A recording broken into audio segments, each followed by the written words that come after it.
Wow, that works. I'm really pleased at the turnout here tonight. This is a delightful book, and I think as we get into it, if you haven't read it yet, I highly recommend it. My name is Rick Dyke. I have no journalistic affiliation. I serve on the finance committee of this club, but that doesn't explain why I'm the moderator of this book break. Paul and I are linked by a number of coincidences. Among them, we started the graduate program in Japanese studies at Harvard together in 1967. I'm a year younger than Paul is, actually. At that time, Paul was already a almost full blossom scholar. He had spent time in Japan. He'd been at the Stanford Center in Japan. I was just beginning. So for me, getting to the level of Paul McCarthy was always my goal, a goal that I've never really achieved. But for those of you who know Paul's work, you may know him as a translator of Tanizaki Junichiro.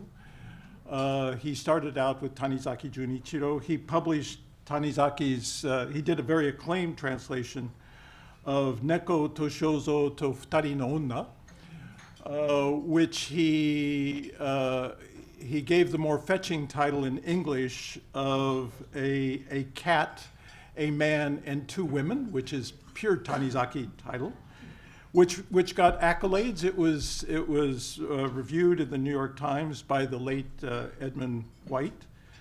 John Updike, none other than John Updike, put on the cover this quote: "Even Tanizaki's lighter-hearted fictions make us hold our breath, and the endings don't let us quite exhale."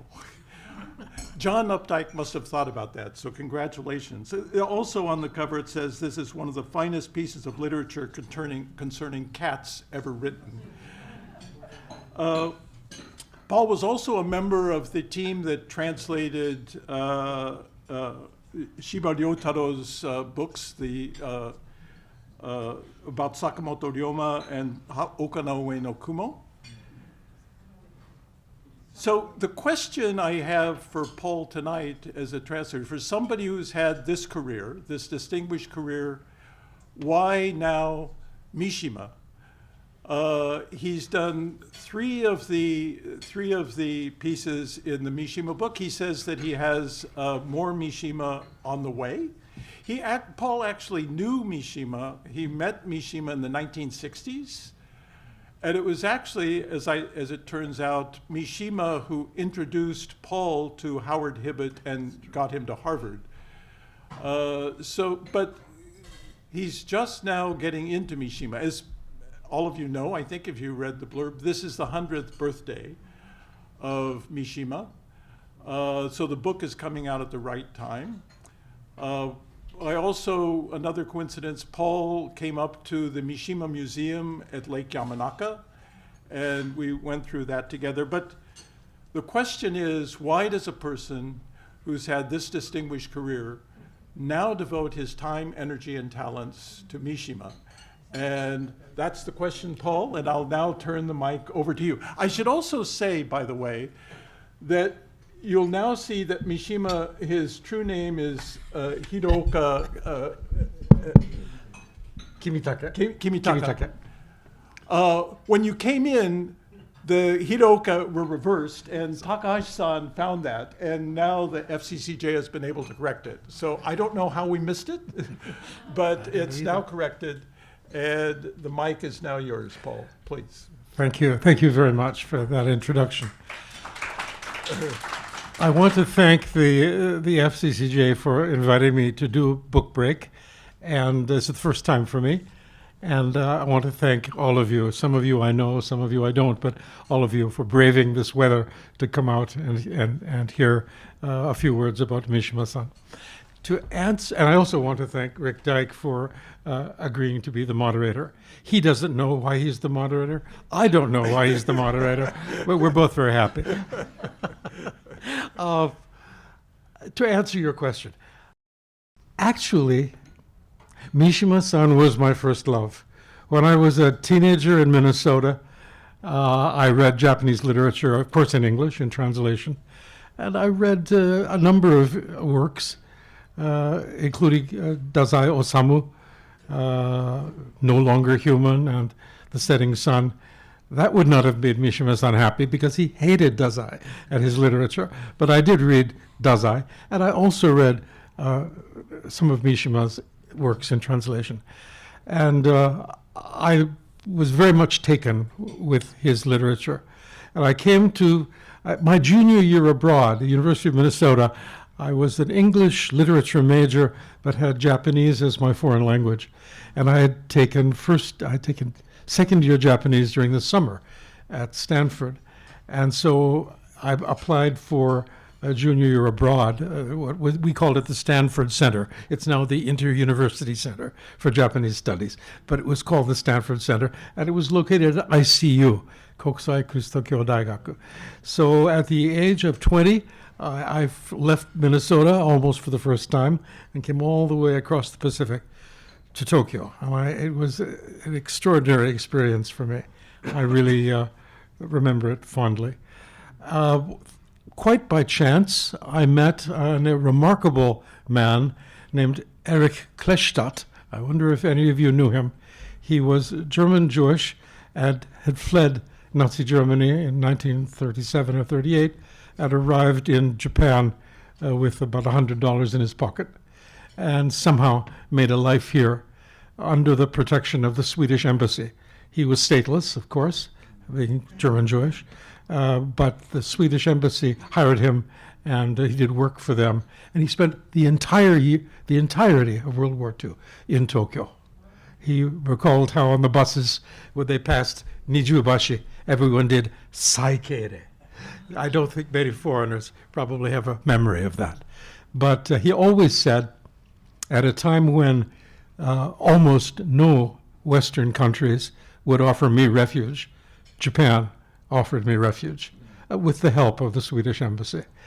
He also pointed out that at one point the German diplomats in Tokyo tried to pressure the Japanese government to deport stateless, particularly Jewish, persons from Tokyo, which was, after all, an allied country of Germany, send them to Shanghai, they said. And the Japanese said, "That's our affair, not yours." And Eric always remembered that as well. So, Eric very kindly indirectly introduced me to Mishima Yukio. The venue was the Shimbashi Embujo, which still exists.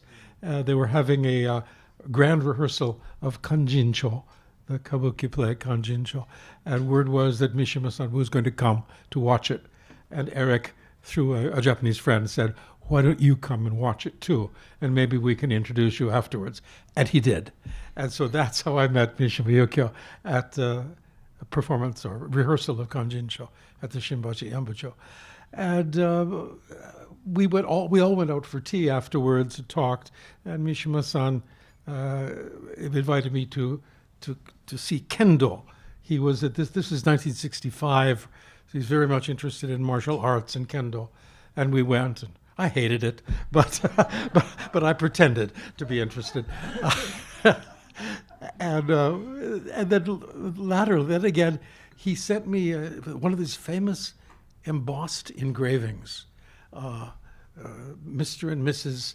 Yukio Mishima invite Paul McCarthy. Of course, McCarthy was misspelled, just like Hiraoka, to a buffet dinner. I think it must have been spring or summer of 1965 at their home in Magome and in Omori, Magome. And I went, and it was a going-away party for Howard Hibbett, who had been spent a year in Japan and was going back to Harvard. And so I met Howard Hibbett there, courtesy of Mishima-san. And I also met John Nathan, who at that point was on very good terms with Mishima-san and was his favorite translator. That relationship, unfortunately, blew up about 6 months later and they hardly ever saw each other. But I met both Howard and John at Mishima-san's house. So eventually when I went to graduate, now this was pure kindness on Mishima-san's part. He knew that I was from the Midwest, interested in Japanese literature. I hinted that I would want to shift to Japanese studies in graduate school. And so I think he just thought to himself, well, Howard Hibbett, he's the head of Japanese literature at Harvard. Why not introduce Paul to Howard? Which he did. And eventually I did go to Harvard and begin graduate study under Howard Hibbett. Why Tanizaki? Because Howard Hibbett was the big Tanizaki maven, big specialist.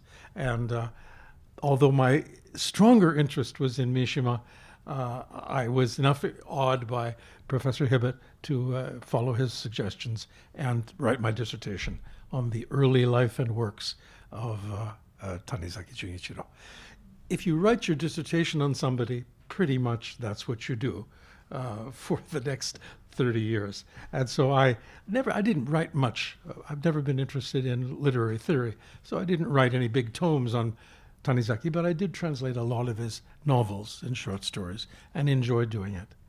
But Mishima-san was always there in the background. Now, in 1970, I also happened to be in Japan in November when Mishima-san performed seppuku. And I remember saying to Eric, I think I'm going to do my dissertation on Mishima, and not Tanizaki. And Eric said, I think you should wait. It's too soon. I think you should wait. I think you should think about it. As a result, I thought about it for about 40 years. And now that I am about 80, I am translating Mishima-san. And this is a book of Mishima's untranslated fiction from the 1960s, which was an extraordinarily productive time for him. And I am hoping to produce another volume of Mishima Yukio's untranslated nonfiction. He has delightful essays on Japanese writers and Western writers, memoirs of childhood, and his youth as a young writer, which is where you learn how much he hated Dazai. Okay, so that's the story of how I encountered Mishima-san, how kind he was to me, how it led to my going to Harvard, and how 40 years on, I try to repay the debt a little by translating works of his that I admire. So that's the answer. Thank you. Well, most of you, maybe not everybody, most of you have a handout. If you look at it, I'm going to just sort of go through it very quickly, and I can only sketch a few things in. There is a Q&A afterwards, so if something interests you, please be sure to ask questions. I'll do my best to answer. His name is indeed Hiraoka Kimitake. He was the son of a bureaucrat named Hiraoka Asusa, who was in turn the son of an even more prominent bureaucrat, who I think was the governor of southern Karafto, Sakhalin, before the war, well before the war. His father was strict and ambitious, and I think the relationship between Kimitake and his father was pretty strained and pretty distant. He controlled his son. He made it clear that he didn't approve of young men studying literature. They should study history or politics or something more sort of manly. And so he would, if he found Kimitake not only reading literature but actually writing essays and short stories and poems, he would confiscate the genko, rip it up, cast it around the room. But Kimitake, let's call him. Kimitake was a faithful filial son up until he graduated from Tokyo University. His father wanted him to go into the law department. He wanted, of course, to go into literature, but he went into the law department and passed the grueling exams for the finance ministry, which is the really elite course.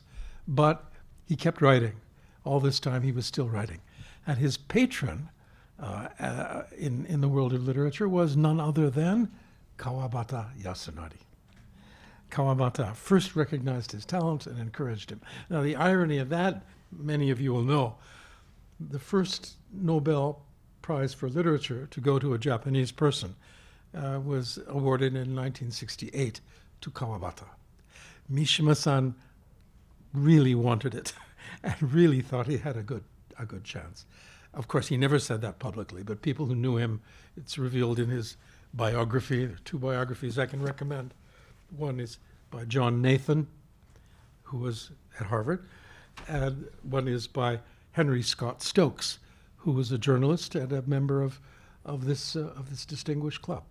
So if you're interested in lots of detail about Mishima-san from a slightly critical point of view and from a more friendly point of view, I recommend these two books, John Nathan's Mishima and Henry Scott Stokes' The Life and Death of Yukio Mishima. They were both published in 1974, within 4 years of Mishima-san's death. And they were a kind of a race. They just about made it to the finish line at the same time.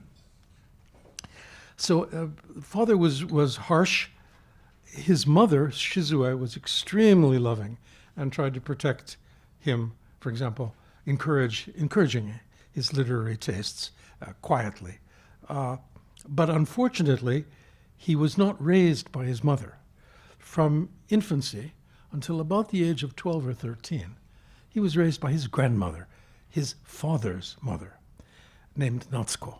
And she came from a very distinguished family, the Hatamoto class.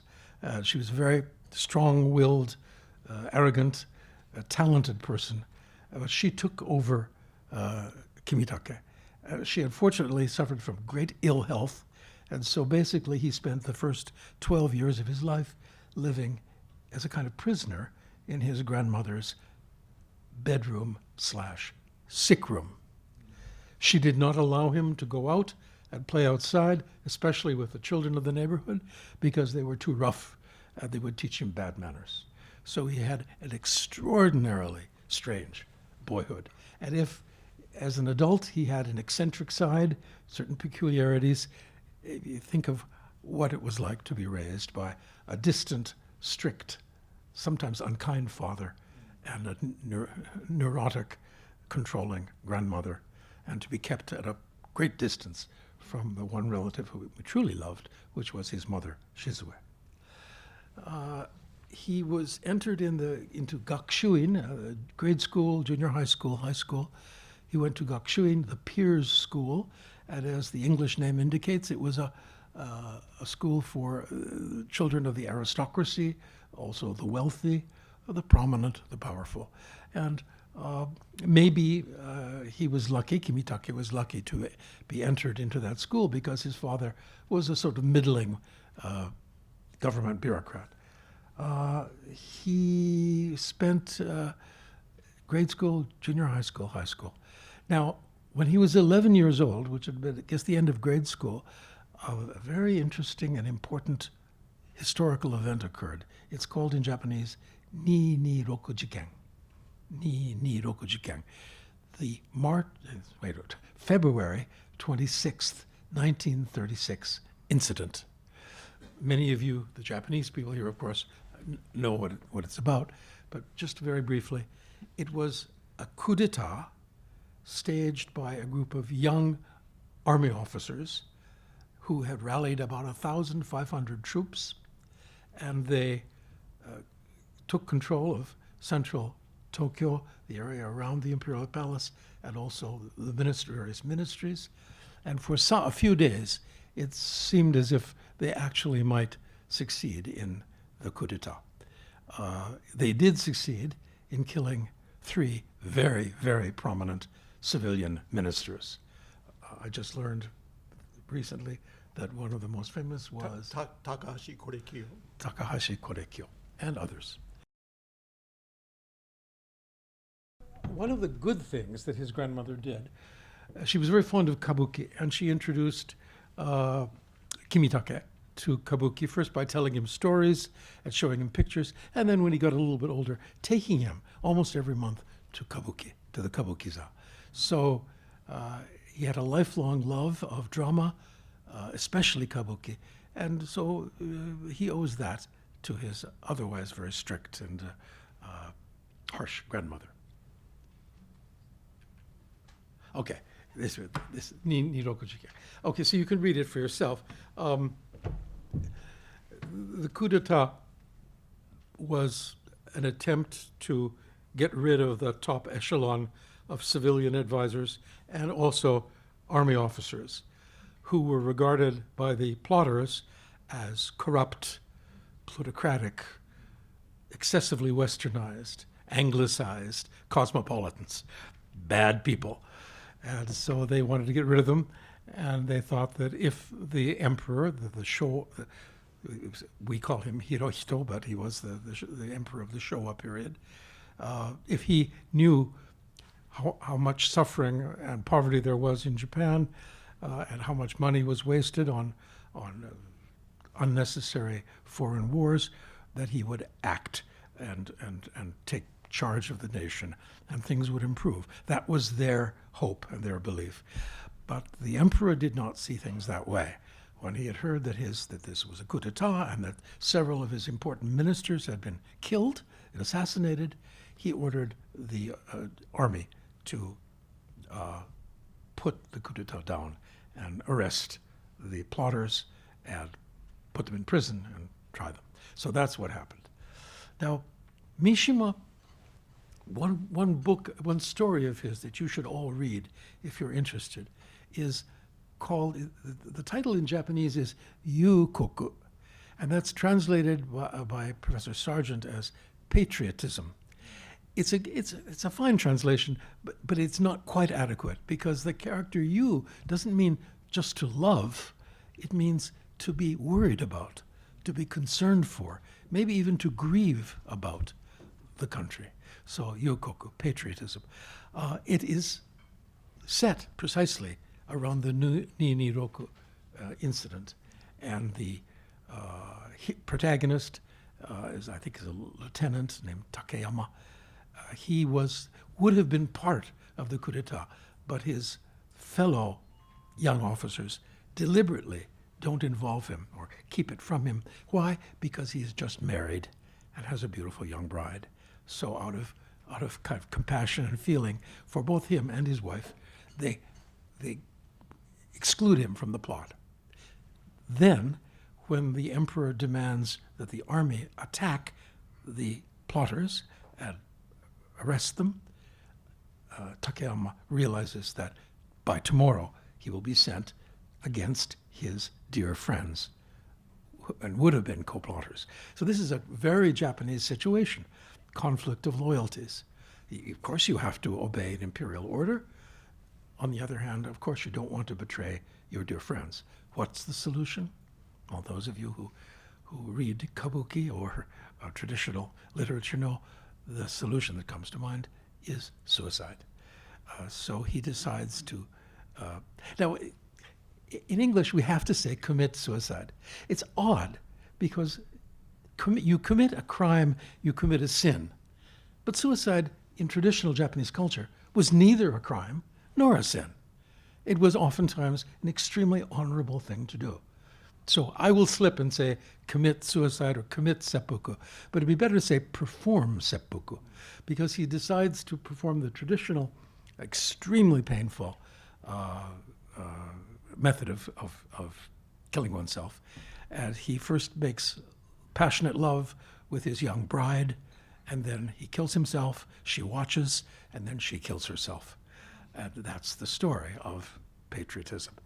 You should read it. It's hard to read because we are not spared any details of the suicides, but it's powerful, and it meant a lot to Mishima-san himself. And if you can stomach it, there's a film version called, in Japanese, Yukoku. The English title, which he himself chose, is The Right of Love and Death. And this is it's based on Mishima's story. He wrote the screenplay, he directed the film, and he acted in it as the lieutenant. So this is a very important film to him. and black and white. The background music was Wagner's Liebesnacht or Liebestod. Yeah, now this is a little personal vignette. The last time I saw Mishima-san would have been sometime in early fall of 1970. I was walking down Yasukuni-dori behind Isetan, and I passed, it's still there, there's a big movie theater. And just as I passed the movie theater, who did I see but Mishima-san coming this way? And I greeted him, I bowed and greeted him. We spoke, chatted a little bit, very briefly, and then said goodbye, and we walked on. I didn't dream that would be the last time I would ever see him. But I was curious. So I turned to see where he was going. He went into the theater. Still curious, I followed him to see what he was going to see. It was Yukoku, Rite of Love and Death. So within a few months of his own suicide, he went to see the film, which he had written, directed, and starred in about this extraordinary suicide centered on the Nijiroku incident. The Nijiroku incident also features in the story Voices of the Fallen Heroes, which is the title piece of this anthology, and I'll get to that in a little bit. Okay. I'm going to have to skip the Nihon Romanga, which has pretty much disappeared anyway. He was a literary youth. And during the war, he always thought that he probably would die at 20. That would have been 20, he would be 1945. He thought that Japan was losing the war, Tokyo was a sea of flames. He thought he would die. And he was always fascinated with death, and especially sudden, violent death. He fantasized about it a lot, his own death and the death of others. And so he wouldn't necessarily have a terror of it, but he was fascinated by it, and he believed he would not live beyond 20. Now, this is the interesting thing. He was summoned for a medical examination, and he and his father went to the examination center. He had a very, very bad cold and a fever and had had night sweats. So when he presented himself for examination, the doctor, who may have been young and inexperienced, heard some sort of a rattle. He thought he had incipient tuberculosis. So in American terms, he declared him 4F, unfit for service. Mishima-san did not, or Kimitake did not correct him. He did not say, no, it's just a cold. Please let me go to war. He didn't say that. On the contrary, he says that he and his father, when they got out of the examination center, ran to the nearest railway station, full of exultation that he had escaped the draft. That's very interesting. Okay. So he had mixed feelings about the war and the possibility of death. But once defeat came, he developed a really negative attitude towards peacetime Japan, post-war Japan. He didn't like the change in the constitution, peace constitution. He didn't like the new role of the emperor, the democratized emperor. He didn't like the boring, peaceful, everyday existence. He felt that somehow Japan, which was heroic, now had become mediocre. Let me now read one section of poetry from, it's a novella. It's mostly prose, but at key moments he breaks into prose. And let me just read this. This is not Mishima speaking. These are the voices of the fallen heroes, the voices of Japanese soldiers and sailors who died in the war. But they certainly reflect Mishima's own views of the post-war period. Now, though the waves of the four seas of this world are by no means calm, the land of Yamato, of the rising sun, shows an age of perfect contentment. He's got ironic quotes. Through the imperial benevolence, the world is filled with peace. People gaze at one another with soft, peaceful smiles. Gain and loss are intertwined. Friend and foe are joined together. People run after foreign gold. Those who no longer wish to fight now love whatever is base. Wicked battles alone dominate the darkness. There is no more trust between man and wife, nor friends. Men take false humanism as a means of living. Hypocritical harmony covers all. Strength is belittled and the flesh despised. The death of spirit can be seen on the foreheads of passers-by. Joys and sorrows pass in the twinkling of an eye. Purity is bought and sold. Profligacy is now grown old. Seeking only money, human worth grows less than dross. Those who turn their backs on this age form their own small clique, shrewdly proffering lodgings for peaceful living. Those who prosper in this age, self-satisfied, indulge in ugly lusts. A twice-withered beauty dominates the world. A mean-spirited truth alone is hailed as true. Cars multiply, and foolish speed rends the human spirit. Mishima-san never learned to drive. Great buildings rise, but righteousness collapses. Their windows gleam with the fluorescent light of frustrated desire. The sun rises day after day in clouds of smog. Emotions are dulled and sharp angles worn smooth. A passionate and heroic spirit has vanished. Our blood is tainted and stagnant with peace. The pure blood that should spurt forth has quite dried up. Those who should soar to the heavens have their wings broken. The termites mock at immortal glory. In such days, why has our divine sovereign Lord become no more than human? It's the end of the poem, which sums up the first third of the novella.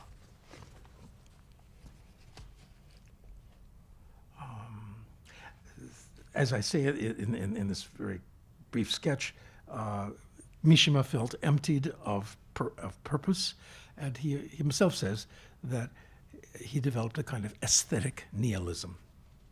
And he had deep contempt for post-war society, as manifest in this piece of poetry. And the idea of a dream of martial death, death as a warrior, had become impossible in New Japan. And yet, as I indicated earlier, when he had the chance to die, he was pretty happy to have escaped. So the complexity of human beings' feelings. When he could have died, he was glad to have been spared it. But when it was impossible to die heroically, he regretted it. From the 50s, he just wrote wonderful novel after wonderful novel. Confessions of a Mask, which is a homosexual novel with no homosexual activity whatsoever. And he wrote The Temple of the Golden Pavilion, based on a real story, a Buddhist novice monk who, out of self-hatred, burns down the Kinkakuji national treasure in Kyoto. And other distinguished works. In fact, some of his strongest novels, I think, date from the 1950s. Confessions of a Mask, Temple of the Golden Pavilion, maybe After the Banquet, which is a political novel. But from the 1960s, there's a strong turn to the right, the political right. In his writings, both fiction and nonfiction, he places great emphasis on Tenno. I'm not going to give you a little discursus on why emperor is a very bad translation of Tenno. The Tenno is not primarily an emperor, because an emperor is an imperator, a commander, a military commander. Whereas, the Tenno traditionally is a priest king. He's a priest king. In Western terms, he's like the Pope. He's a sacred figure, not without political power, but above all with cultural and religious and spiritual authority. The other ideal he speaks of is koktai, a word that was constantly used before the war, hardly ever spoken after. It'd be Koku is country, and Tai is, actually it's the character for body, but it means something like the national essence, the essence of Japan. It's usually translated national polity. And these two things are linked. For Mishima-san, the emperor as a cultural figure is the essence of Kokutai. He is the Kokutai. Without the emperor, without Tenno, no Kokutai. Okay. Now, towards the end of the 1960s, he very courageously, he went to the Komaba campus of Tokyo University and confronted the most radical students, the Zenkyoto students of Zen Gakuren. And a lot of people, the police offered, first of all, warned him not to go, and then offered protection. And he didn't accept any of that. He simply went and confronted the Zenkyoto and won some of them over. And here, let me just give an example of his sense of humor, because people don't normally think of him as a humorous person, but he did have a sense of humor. And this was evident while he was debating the radical students at Tokyo University. A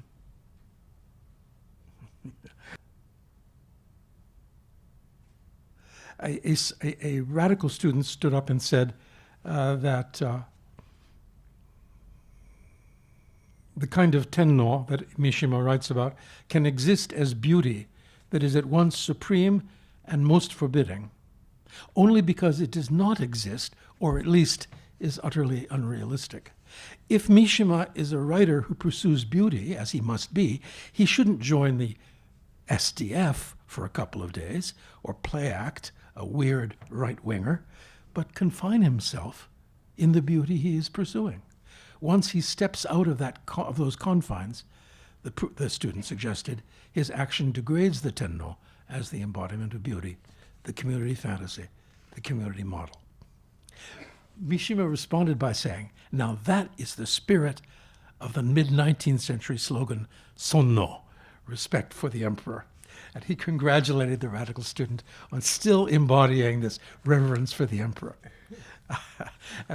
And of course, many of the students laughed. But then he continued. He said,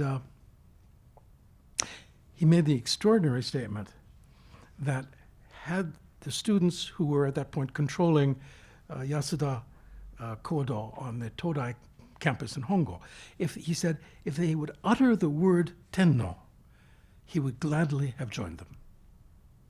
Or as he put it towards the end, if you simply call the tenno, tenno for me, I'll gladly join hands with you. The students laughed. So then he gave them a personal impression. I was born during the war, you see. Not literally during the war, but he means he was a young man during the war. His Majesty was sitting in a place like this at my graduation, and I saw him remain absolutely still for 3 hours. Whatever you may say about it, for 3 hours, he, like a wooden statue, remained absolutely still during my graduation ceremony. I received a watch from that tenno, and I have a personal debt to him. Now, again, some of the students responded with laughter. But Mishima went on. Such things happen in a man's personal history, and I cannot deny it within me, no matter how I try. He was truly admirable, the tenno, at that time. He was speaking from his heart. Now, this was such a big thing. There's a film made of it. You can watch it on YouTube. And it was the subject of a book. And Mishima proposed that the royalties from the book should be divided 50% between himself and the Radical Student Association, Zenkyoto. And this is wonderful, he said.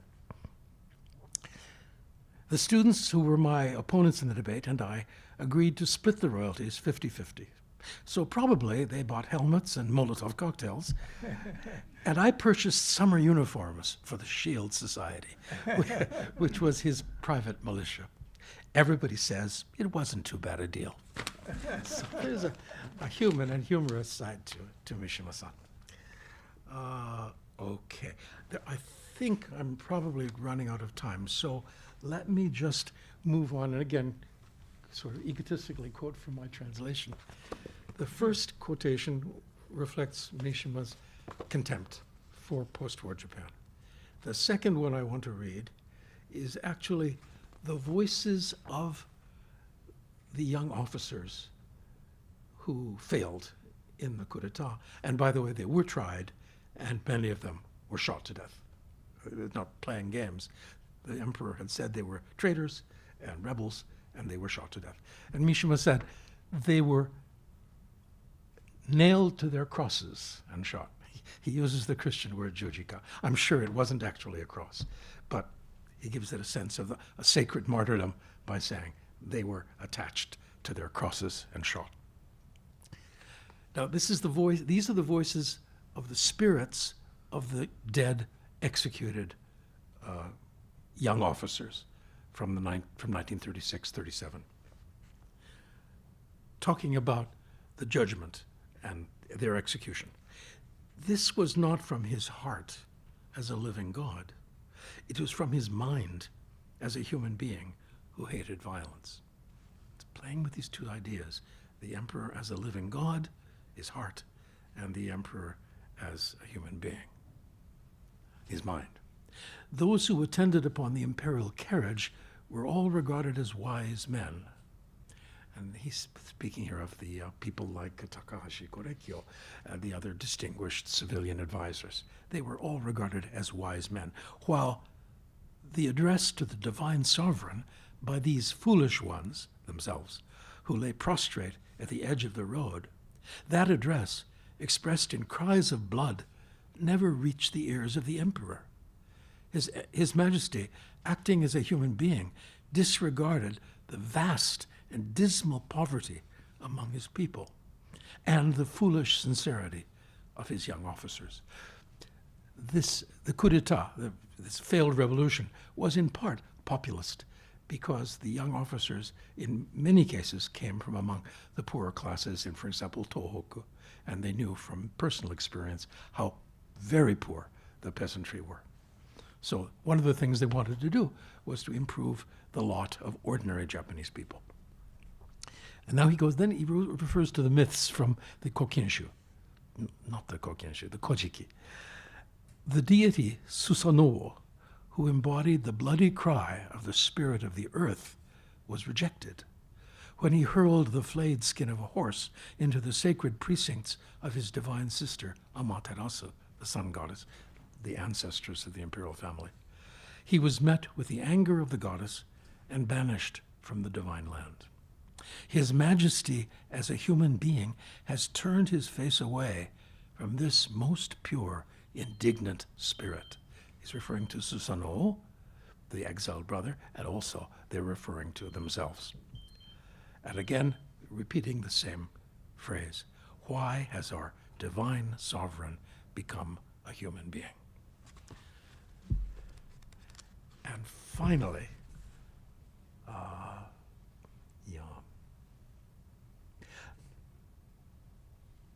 yes. Let me move on to the third and final piece of poetry. The first half of the novella is dominated by the plotters of 226. The second half is dominated by the spirits, the dead spirits of the kamikaze, the Tokugatai, who died at the end of World War II in a vain attempt somehow to defend Japan from the anticipated invasion. And so here we hear these voices, the Tokugatai. Because he is a god, we die at his command. Because he is a god, we end the war at his command. That power does not belong to the emperor as an individual, but to the long line of his imperial ancestors. And now he's paraphrasing the famous Ningen Sengen, Declaration of the Emperor's Humanity, which was issued on January 1st of 1946 with the strong encouragement of the occupation authorities, but the emperor approved it. Even if the past ages were a false conception, and the present age is true, why did not His Majesty, even if only by himself, deign to guard that bitter, painful false conception for the sake of those who had died? When His Majesty declared that he was only human, the spirits who had died for the sake of a god were stripped of their honorable name and were left without a shrine where they could be worshipped. Even now, from their empty breasts a tide of blood flows. Though they abide in the realm of the gods, they know no peace. And then he lists kind of a list of things that he doesn't like about, including the socialist reforms, the land reforms, the like. But all of these could have been endured. We could accept to agree with good grace to these demands that could not be refused. Only one thing, however, no matter how much force was used or oppression, no matter how great the threat of death, His Majesty should not have said that he was no more than human. Even at the risk of the world's censure and the disdain of men, His Majesty, by himself, should have preserved his status as a god, never stating that it was a false conception or a lie. Now listen to the next. Though in his heart he might have thought it so. It's extraordinary. Vesting his person in liturgical robes, day and night, quietly, in the very depths of the shrine of his ancestors in the imperial palace, prostrating himself before the august spirits of generations of emperors, worshipping the spirits of those who died for the gods and for him, giving himself to fasting and prayer. How deserving of respect and veneration he would have been. Why did our divine sovereign Lord become no more than human? Why did our divine sovereign Lord become no more than human? Why did our divine sovereign Lord become no more than human? The voice of the medium, who's a young blind priest, falters, weakens. He loses consciousness. They approach him and find that he has died. This is the ending, the last controversial paragraph. It was not only his death that amazed us. His face in death was not Kawasaki's, as the priest. We couldn't tell who it was. We shuddered to see that it had changed into the ambiguous face of someone unknown. And so the novella ends. So it was an indictment of post-war Japan, a kind of, what is the word? A kind of remonstrance against the Showa emperor for declaring as traitors, from Mishima's point of view, the pure-hearted young officers, and outrage that the sacrifice of the Tokkotai, the kamikaze, should have been rendered meaningless by the emperor's statement after the war that he was, after all, just a human being and not a god. Now, of course, we all know that a god in Japanese, kami, does not mean the sort of eternal, all-powerful, omnipotent absolute of Judeo-Christian Islamic theology. Fujisan is a god. A powerful river is a god. A beautiful old tree is a god. The spirits of people who die valiantly for their country are gods. And in that sense, the emperor line emperors are, for Mishima, gods. We would probably say demigods. They're sacred. They're not, God is an unfortunate, it's God with a small g, not with a large g. Okay, I think that I should end here. And having quoted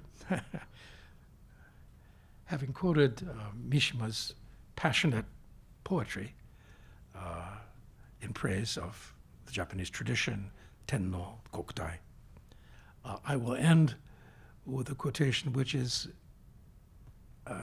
even more meaningful to me. I really, in conscience, cannot end a talk like this without quoting from the book of Deuteronomy, chapter 30, verse 19. God is speaking, God with a capital G, is speaking to the children of Israel.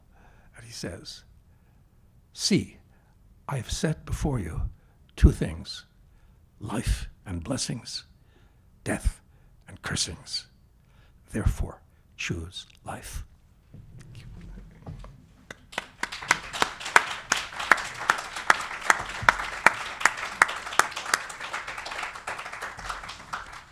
Questions and answers. Yes. Thank you, Paul. By the way, in addition to the printed version of the book, it's also available in Kindle, but it's also available in audiobook. Paul and I listened to the audiobook. He thought it sounded kind of flat. But if you go to Amazon, you can get it on the audiobook. I disagreed with him on that, but it's an amazing translation. His translation of this particular piece, Eide no Koi, he spent a year on, and then put together the anthology of other pieces. But obviously, you can see what a powerful piece this is. We'll go to questions from the audience. I ask, since we're on YouTube, that you come to the microphone and introduce yourself. And ask questions. I guess I'm supposed to say questions, not comments, but it seems to me that comments are also can also be valuable. So, are we ready for questions? Yes. Andrew Rowley, yes.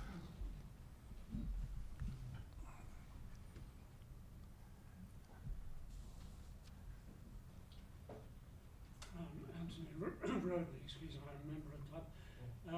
Thank you for your inspired lecture. Sorry, my questions are going to seem rather trivial by comparison, but you mentioned Henry Scott Stokes. You mentioned Henry Scott Stokes. This incident can involve both Henry and Mishima. And according to Henry, Mishima called him shortly before he committed seppuku and said, "Please come." And he tried to come, but the police or security personnel stopped him from going. Mishima wanted to talk to him, frankly.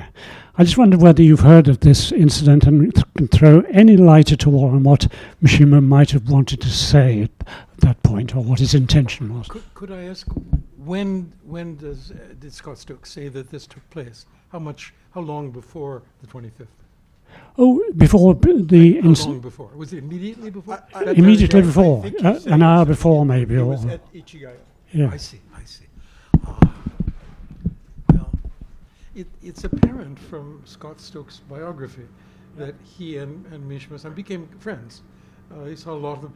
From Mishima's point of view, I mean, this gentleman was the Tokyo bureau chief at the Times of London, and interested in Mishima, and obviously a man of culture and breadth of understanding. So I think Mishima-san was very happy to spend time with him and develop a kind of friendship with him.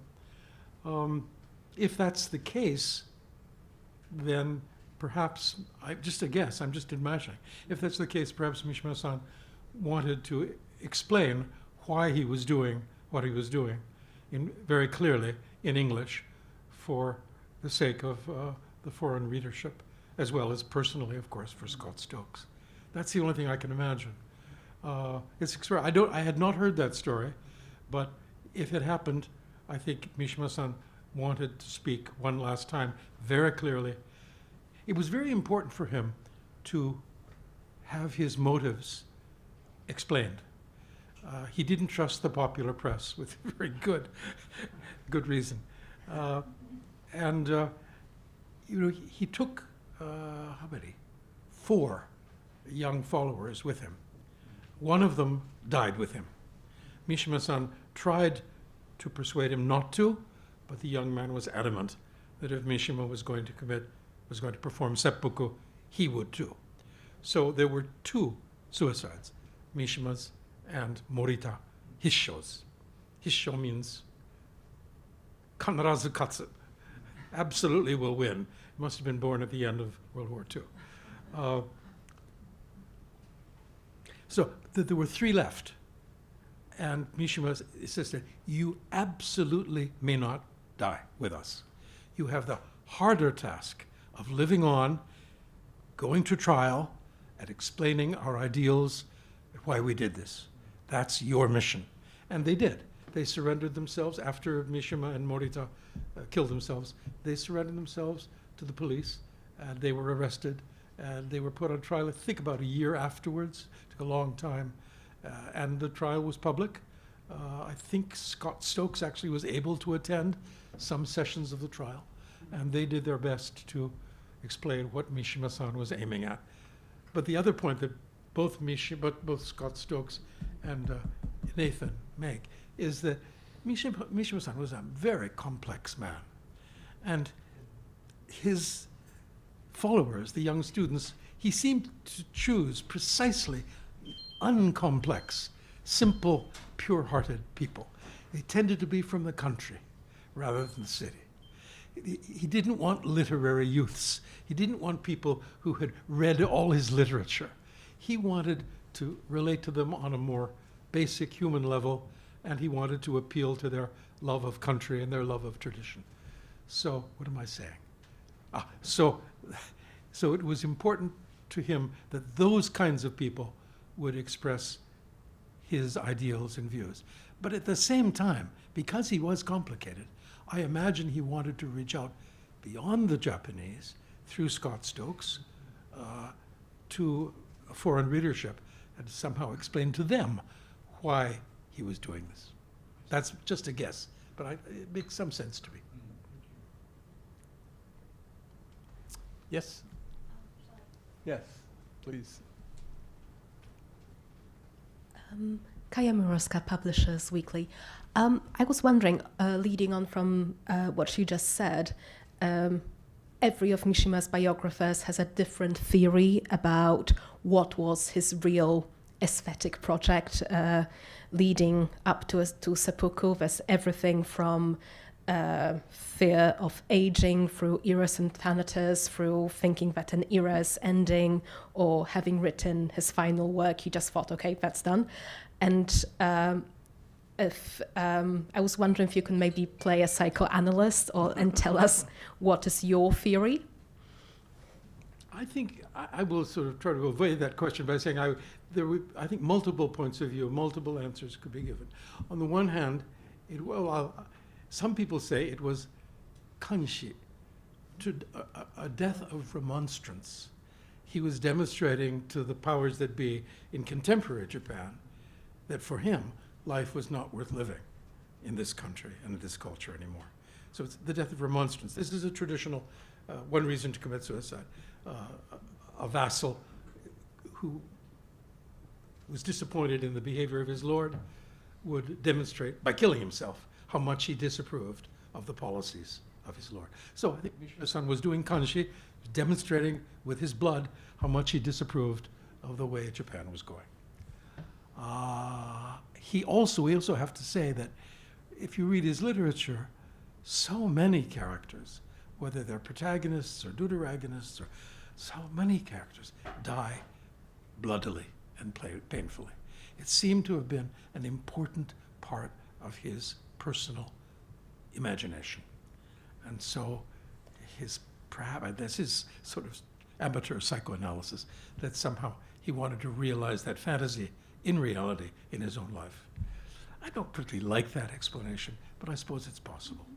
And then this is the most scandalous explanation, and the one that the Shukanshi loved best, that it was Shinju, that in fact, that Shinju was a lover's suicide, that in fact Mishima-san died with Morita-san because they were lovers, and they would be united forever. The tradition in Kabuki and also in Bunraku, that lovers who see no pathway forward in this life, die together, and they will be reborn on a single lotus in the paradise of Amitabha.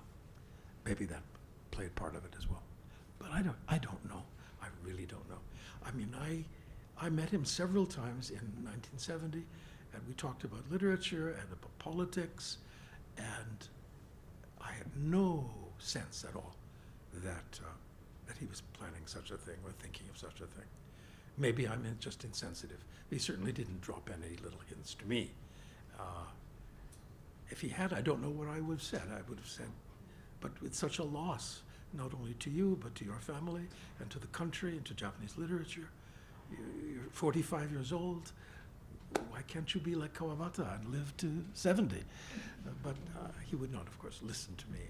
So I just, there are people like Seidensticker Sensei who knew him and also knew his literature, and who said, I wasn't the least bit surprised. It was only a question of when.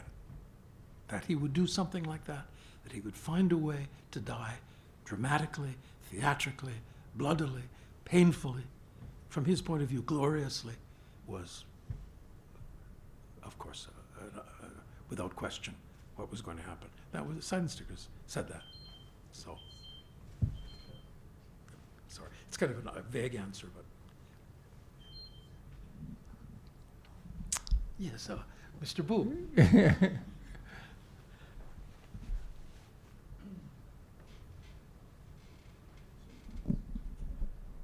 Hello, I'm a third-year student at Harvard College, and I was wondering what you made of the ending with the death of Kawasaki, or Kawasaki was, right? That's the name of the priest.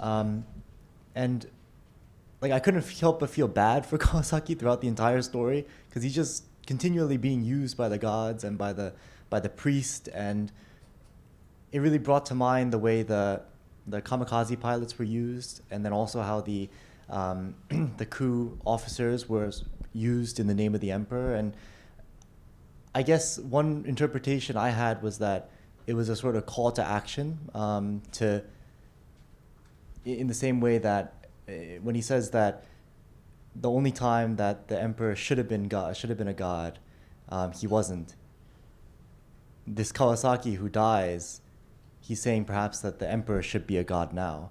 But I was wondering what you made of the final death. Did you say the last part again? Kawasaki by dying is showing that the emperor should regain his divinity? Yes, because it's sort of every time that the characters die, the emperor was not a god when he should have been a god. And in this final death, he's perhaps saying that this is again a time that the emperor should be a god. That's an interesting interpretation. It didn't occur to me. I will offer another interpretation that I don't agree with, but in fact is rather shocking, and I'm even wondering if I ought to say it in public. A Japanese literary critic who knew Mishima-san fairly well said that face of someone unknown, the face that Kawasaki's transformed into in death, was the face of Emperor Showa. Emperor Showa. And what would that mean?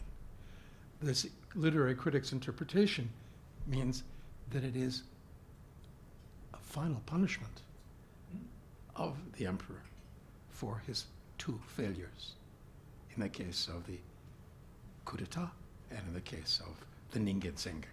So that's now, having said that, I'm not saying that. This is someone's interpretation, but it has been in print. Now you will understand why the left hates this book, because it's militaristic and violent and suicidal and all those bad things. The right hates it because it's critical of the actual powers that were civilian and military in the 30s and 40s. So it's full of implied or direct criticism of the military and civilian authorities who led Japan finally to terrible defeat. But it also has direct, indirect, and sometimes even direct criticism of the Showa emperor. And the sections of the Japanese right wing were outraged by that, to criticize the the Showa emperor, while he still lived. He was still alive. He was still reigning. You have to make of it what you will. It's an ambiguous ending. So, but yours, it's very interesting. That has never occurred to me. You're saying, on the contrary, that this is the apotheosis of the emperor, in a sense. But others have said, no, this is the punishment of the emperor.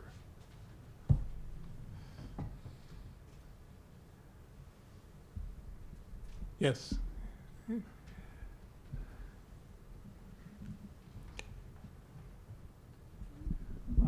I'm not used to asking questions standing up. Paul and I hang out with the Unitarian Fellowship of Tokyo, which has been around for about 60 years, and he talks to us a lot.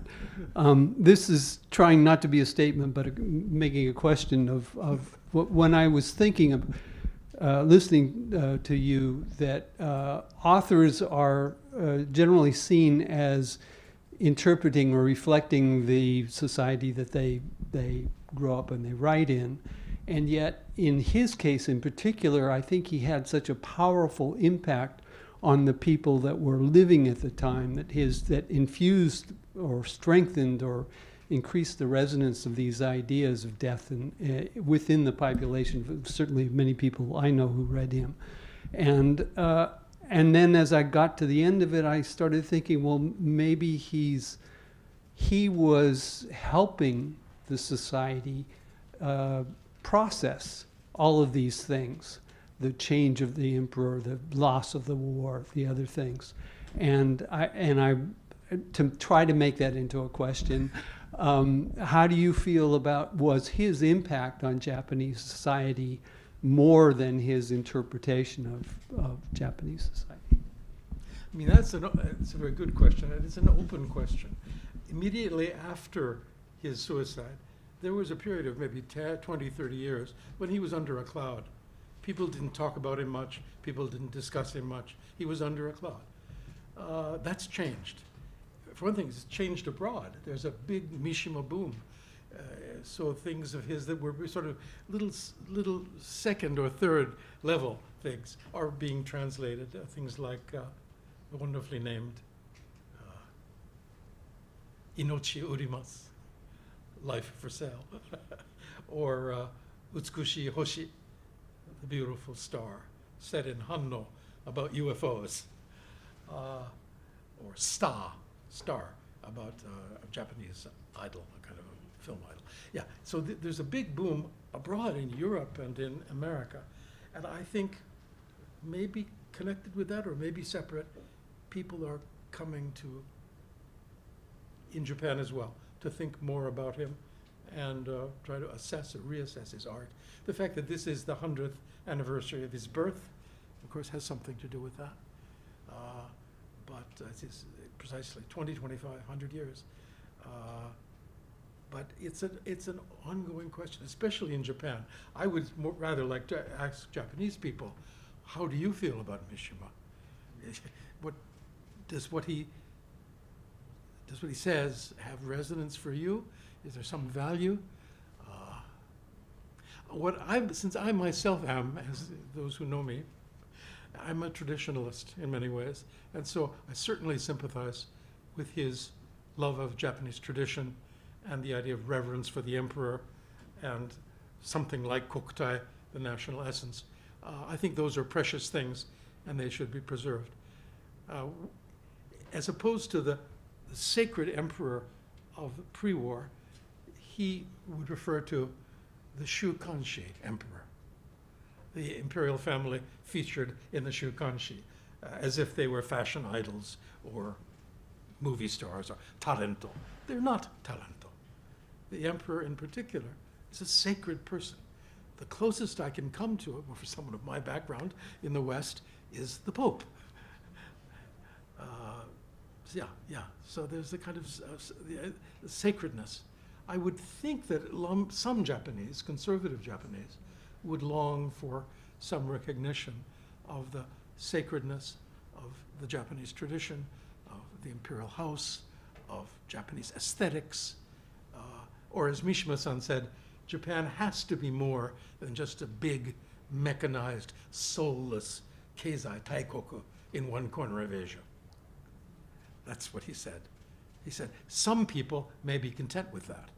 I don't even want to talk to them.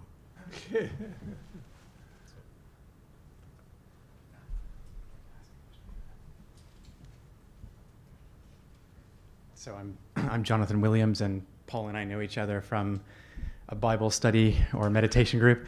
The question I have is about listening to you speak about Mishima. And I haven't read his works. I've heard about him, read about him, but I haven't read his actual books or anything. I haven't seen the screenplay. I haven't read the screenplay. I haven't seen any film. But how did he feel about historical determinism? So specifically the Meiji era and the Meiji Revolution. Did he think that Japan importing, sort of imitating, copying Western empires, importing systems from them, the best of practice, would inevitably lead to the corruption of that kokutai here? Would that happen eventually? I think he was certainly aware of the danger, and I think he felt it had happened. Whether he felt that was determined or not is another issue. Perhaps he felt that some people in the Meiji era said, adapt the ways of the West to hold off the West. That's another attitude. That Asian countries had to modernize, and let's not play with words, that meant westernize. But somehow, some countries, like for example Thailand, managed not to be colonized and to preserve at least strong elements of their traditional culture, like the monarchy. Maybe he hoped that that would be possible, or could have been possible. But yeah, it's a big question, hard question. Drini? Yes, I don't know. Do we have time? Yeah, Yes. I think we have 5 more minutes. We have 5 more minutes. And Michio follow up. I'm a journalist, I'm Suvendrini.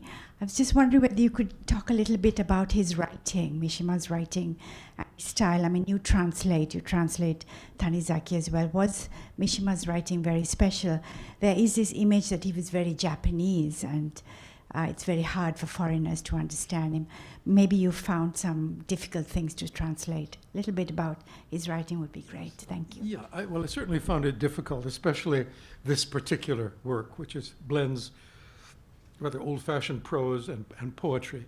It was very, very hard for me. Just understanding the original text was hard for me, and I had to a lot of help from colleagues of mine who were, in some cases, students of classical Chinese or of pre-modern Japanese or modern Japanese.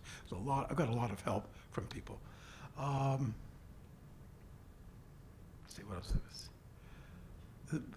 Part of the difficulty with Mishima is he has an immense vocabulary, and he loves to play with kanji.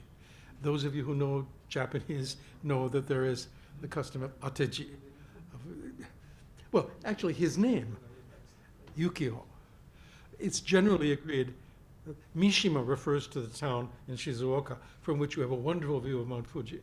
And Yukio no Yuki is probably snow, the snow on the peak, the pure snow on the peak above. But it's not written. He doesn't write it with the simple character, snow. He writes it with Yu, meaning Ryu no Yu, I think, and Ki is like from Kojiki no Ki or something. That's called ateji. And he does that in his normal writings. You see a character, what in heaven's name can that mean? And if he's feeling kind, he puts his preferred pronunciation on the side, and that gives you a clue as to what it really means. So he has a broad vocabulary. He makes full use of kanji, and he was well educated in Chinese literature, so there were a lot of cynicism. That doesn't sound right. It's Chinese-like expressions. And so it's a very learned style. On the other hand, he's very structured, and he was a great admirer of Western literature. And I think in comparison with someone like Kawabata Yasunari, he is rather, the structure is there, and there's a kind of logic that makes sense to most Western readers. Where reading Kawabata is just, it's beautiful, but where is he going? When is it going to end? Has it ended? Oftentimes not. 10 years later, he will write more. So I would say Kawabata is the more traditionally Japanese aesthetic figure, and in that sense, it was right that he got the Nobel Prize.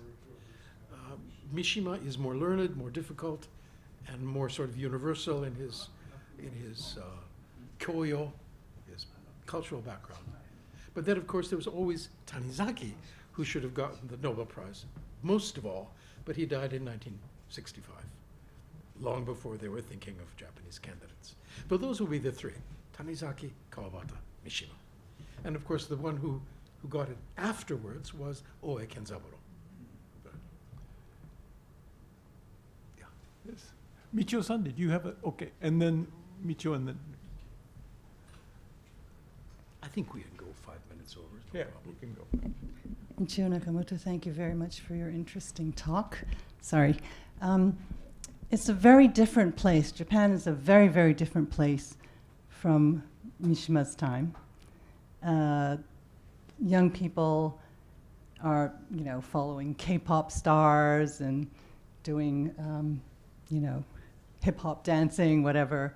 Very multicultural. I'm not sure so many young people care about being Japanese. If so, and the population is declining. Japanese population could be gone in 100 years or whatever. If a young person today were to ask you, so why should we read Mishima? What would you tell them? How would you convince them that Mishima is relevant and that they really should read him? Well, the first thing I would say is, don't necessarily look for relevance in literature. Look for truth, look for beauty, look for passion, not necessarily relevance. And what I think young Japanese could gain from reading Mike? Speaking in Mike. Did you anybody hear? So don't look for relevance, look for beauty, for truth, for passion. And what young Japanese could gain from reading Mishima or Kawabata or Tanizaki is a sense of the richness of the Japanese tradition. There's more to Japanese culture than manga and anime, surely.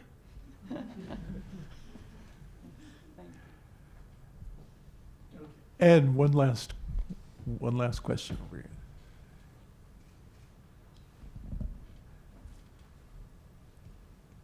Thank you very much for a really interesting lecture.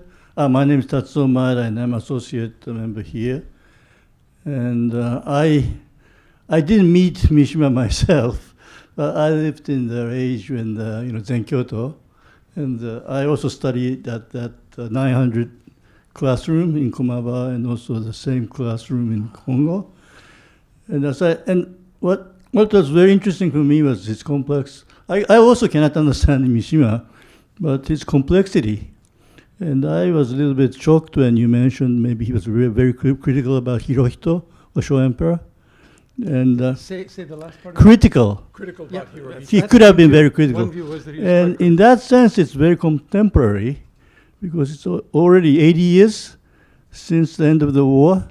And with my colleague in the Faculty of Law in Japan, we could speak rather critical about Hirohito, especially not in the starting of the war, but ending of the war. Why didn't he make a decision which he could have done? And millions of people died. Kamikaze also, but Hiroshima and Okinawa, everybody died because of the stupidity of Hirohito. And probably Mishima, when we get into the university, the professor teach you that in the Japanese politics there is a real politics and kind of you tell this, you tell the peasant that emperor is a god, but for the elite, for the students in Todai, which Mishima was a very good student, you tell them that that is not the truth, but the emperor is just a vehicle. It's a constitutional monarchy. And Mishima was a very good student because I think one of the top students, so he should have been very good in constitutional law and so on. So he perfectly understood that.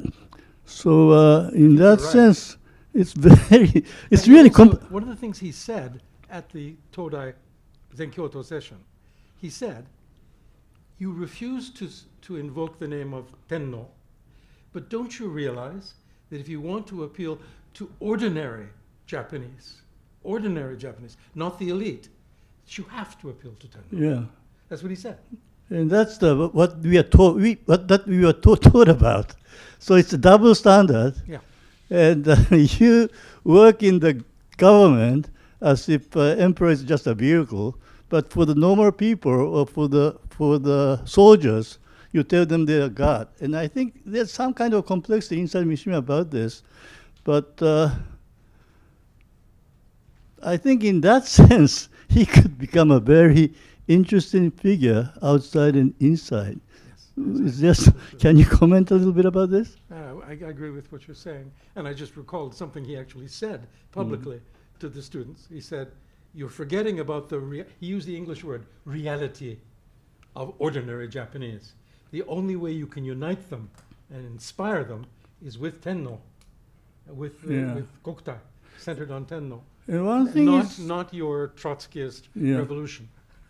Thank you very much. So I think that Tenno thing, especially he graduated from Gakushuin, so the political thing and the feeling, I think in the Japanese also at my age, kind of feel nostalgic about the pre-war Japan, not in the militaristic part, but in the kind of what do you call it, society, which is kind of, I don't have a good word, but I think I understand what you're saying. It's very meaningful. Thank you. Thank you very much. Anyway, thank you very much. Okay. But then the other thing is, finally, remember, kami is not equivalent to Deus.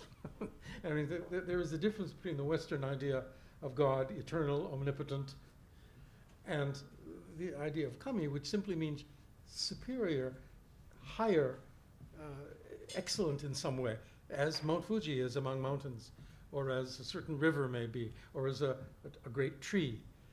In that sense. And he also said he was not interested in this or that individual emperor. He was interested in the whole line of emperors and the spirit that line preserved.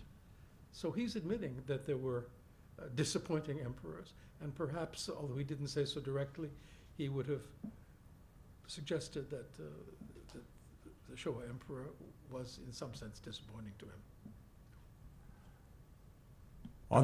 That's not my view.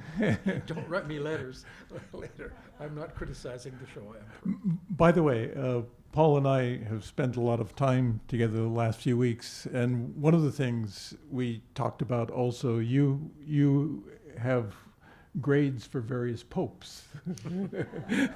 So not all Tenno and not all popes meet your standard. Okay, thank you very much, Paul. This has been an inspiring evening, and the club offers you a 1-year honorary membership, which Paul said that he definitely wants to use. Yes, I'm going to use it a lot. Thank you so much.